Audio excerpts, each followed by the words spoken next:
you have a lot of contribution to this book that has been launched today. And how do you feel being part of history? Well, I feel very fulfilled. It's been a very, very interesting journey. And like they say, it's not that you are born in interesting times.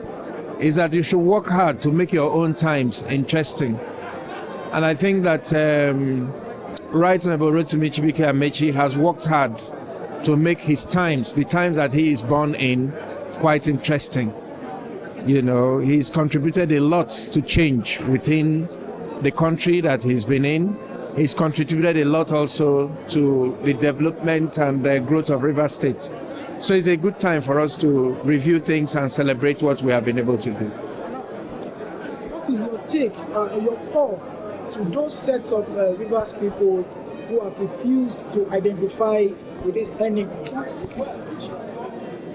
No, I don't think it's that they've refused to identify with Amaechi. Sometimes people can't see what the leader sees.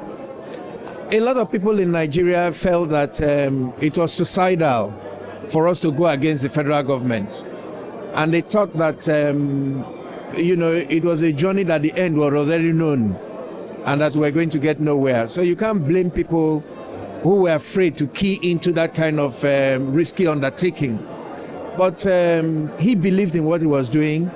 And those of us who are close to him understood that he will not do anything except out of the deepest of convictions.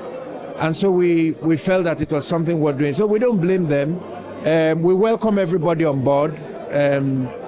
Life is a continuous journey. If you didn't join us yesterday, it doesn't mean you can't join us today. So it's not that they refuse to key in. It's that a lot of people are afraid. They thought it was not going to work. But now that it's worked, everybody is welcome and people are coming. You're welcome.